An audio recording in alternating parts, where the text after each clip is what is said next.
मी तुमची लाडकी सोडा. खूप दिवसांनी बोलतेय ना मी. माझी एक्झाम सुरू होती, मग अभ्यास करायला नको. आज मी छान अभ्यास केला म्हणून माझ्या मम्माने नूडल्स बनवणार आहे माझ्यासाठी. त्याआधी नूडल्स शिजायला ठेवले आणि भाज्या कापून घेतला. भाजीमध्ये आम्ही कॅप्सिकम आणि कॅप्सिस केले. जिंजर आणि गार्लिक बारीक कट करून घेते, थोडंसं बारीक. मला आवडत असेल तर अजून भाजी टाका. मी जास्त तिखट खातच नाही ना, म्हणून हे माझा प्रॉब्लेम आहे. मला तिखट आवडत नाही, काय करू. सगळे ओरडतात मला तिखट खा म्हणून. मला तिखट लागतं, एवढं जीव कसं खाईल, कसं समजत नाही त्यांना.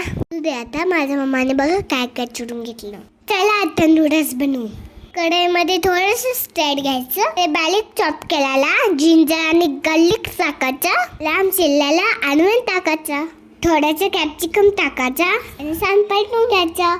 मग आता बारीक चिरलेला कोबी टाकायचा. थोडा पाटायचा कांदा टाकायचा. हा जास्त शिजायचं नाही, थोडं कच्चच ठेवायचं, यामुळे चव खूप छान लागते.